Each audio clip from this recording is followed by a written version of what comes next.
So one of them was she was my second highest earner. Well, she really inside was arguing with me and then debating. But anyway, put the long story short, I stuck my guns and we held on. I held on to my decision. So I guess that's why I think in one of my the comments in your post about leadership, what managed by fear or what. So I said I commented actually fear is a subset of Wei Xing. Wei Xing. Wei is like fear. Xing is trust. So a lot of times employees they're a bit fearful of their bosses, right? It's true, no? So they're a bit scared of boss. So sometimes like in front of the boss, they behave a certain way. Behind is slightly different pattern. So you have to. Actually, bosses don't like to be feared, okay? But somehow, if nobody fear you, you have a problem running your business, I tell you. So, I think that on one hand, it's good to be feared, but you must gain their trust. Okay, so Wei Xing have to go together. That means, on one hand, they fear you, but on the other hand, they also have to trust you. Very, very important. If they only fear you but don't trust you, very soon you lose them. So they have to fear you and they have to trust you. Very important. But I'm glad that quite a good percentage of my staff they like me also lah. So fear you, trust you, and like you. That's the best. And that's why I don't have problems hiring good staff, which is a common problem for my industry.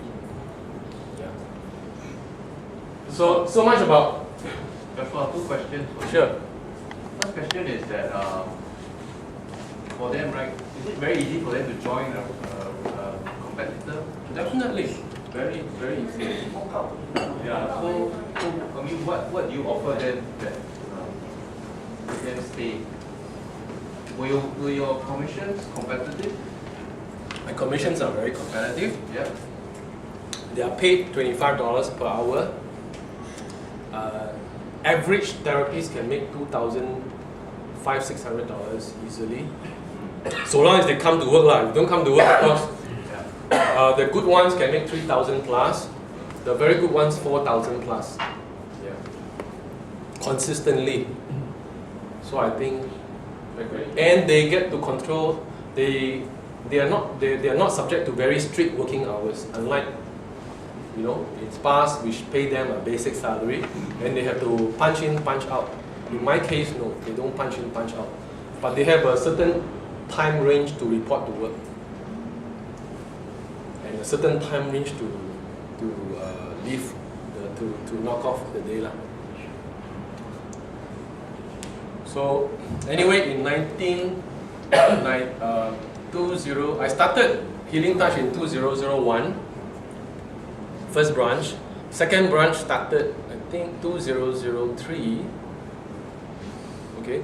So 2003, the business in the River Valley Road, which is actually within walking distance from here, was actually profitable from day one. By the way, just curious, any of you have been to Healing Touch before? Nobody. I mean, as a customer.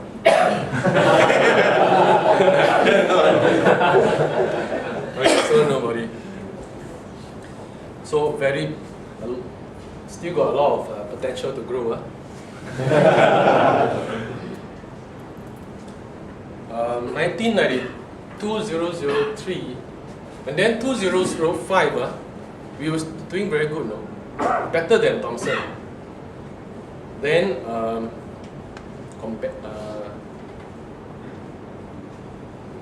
got a new competitor. Started just next to my shop. Poached more than 50% of my therapies and started next door.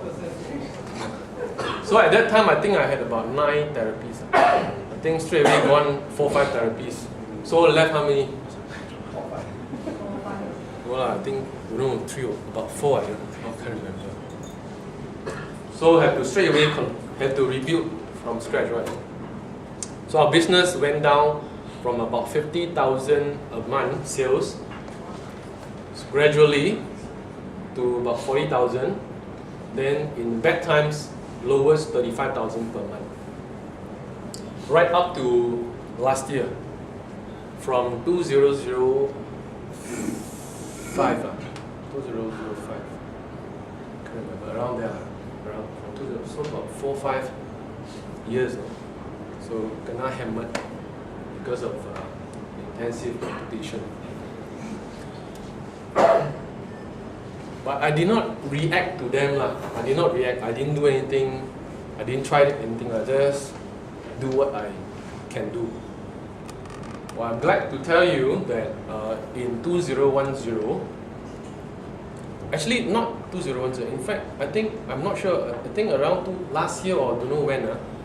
I have a therapist. But anyway, most of the therapists who joined them, my ex-therapists who joined them, less than a year they left already. And some left with with bitterness, because they felt that played out by friends.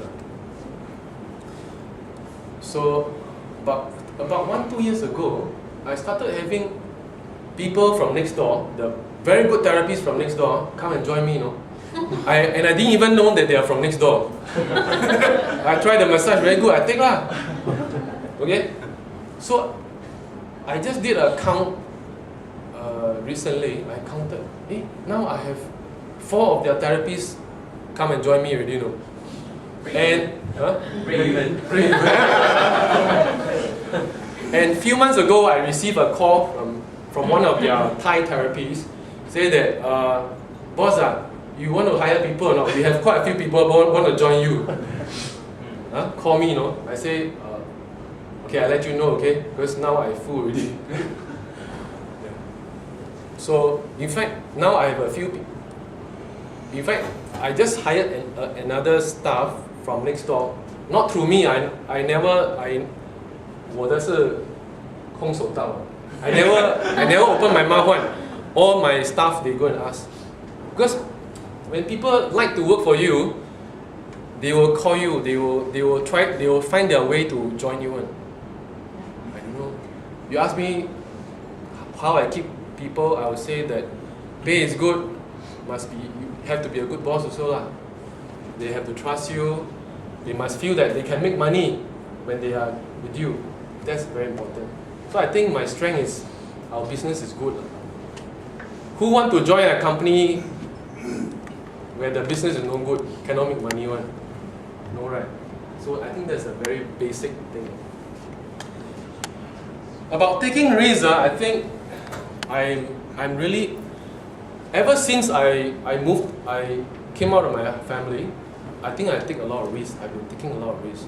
One of the biggest risks I took was in 1998. For personal reasons which I'm not going to elaborate too much here because it's quite complicated, maybe leave it to another time. I just left my steamboat business. I have a steamboat business in 1998, running, profitable, making more than 5K every month. I also stopped my foreign workers recruitment business, and I went to exhibition. I saw a business which I thought can make it, voice over internet protocol. Okay, and then I took that technology and I went to Shanghai to start the business. So Buckminster Fuller, any of you know who is Buckminster Fuller? Okay, some of you. He was one of the main inspiration that started Money and You. Yeah. He said, dare to be naive. I think I was very naive. Because if I had known anything about voice over IP, when I look at that piece of crap, I don't think I ever paid anything for it, because you can't talk properly over that technology yet, not at that time. And that technology at that time was still in the R&D stage, I would say. So I just bought that technology and I went over to Shanghai and hoping to make a survival out of it. Can you imagine? So I was a big risk taker. And I don't think, and I've read some books on entrepreneurship. And they say that one of the entrepreneurs, they can have very different background. They can be marketeers, they can be accountants, they can be, they can have MBA, PhD, or even maybe not even finish primary school. But so they're very, very different. Okay, but there's one common factor in all entrepreneurs. And guess what? They all take risks. Why do you take risks? Because the market you have no choice, because the market is dynamic. The market is always changing. Human behavior is changing. Yesterday I went to buy this memory foam pillow from King Koi shop in Thomson Plaza. Because I remember there's this King Koi shop. So I went to her shop there. I found it was closed. And then it says that level 1 atrium. So I went down level 1 atrium and found this very old lady, I think probably around 60 years old. I said, Auntie, I want to buy pillow. Oh, okay, come, go to my second floor. So he said, wow, 金价排走，生意金价排走嘞，金价金。Because he said that this year very bad, business very bad. Then I one old auntie, I have to go down, go up, go down, go up, go down. Say business very tough. Say business no good. Huh? She asked me business no good, right? I said no leh, good leh.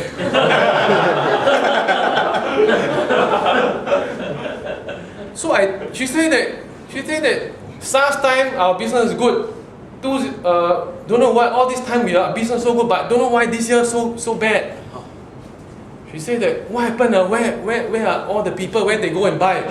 So in my heart, thinking, yeah, actually because in business, it's always changing. No, business is not constant. It's always changing. So if they are not buying from you, don't think that they stop buying. They just stop buying from you, but they are buying from your competitors. That's the truth lah. Okay, so do business, there's no sure win one. There's no such thing as sure make money one. If they tell you sure make money, there's something wrong about it. So take this. And I was saying about 1998, went to Shanghai with this VOIP. Then, but 1999, actually when I first started, it was very tough lah. So, but by 1999, I was able to be making good income every month. I think about $20,000 US every month. Good income. I was able to buy a pretty good condo in Shanghai at that time.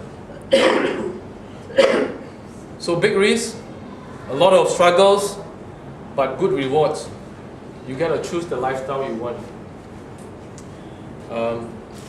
But in the year 2000, our major client failed to pay us. I think about $1 million. They chalked up so much traffic, so much telco traffic in 1 month, because during the Christmas season, New Year season, we were not able to bill them. So they owe us so much money. In the end, they went bankrupt. So we also went bankrupt. So the company went bust sometime in 2000. That was the year when the world's second largest telco, WorldCom, and you still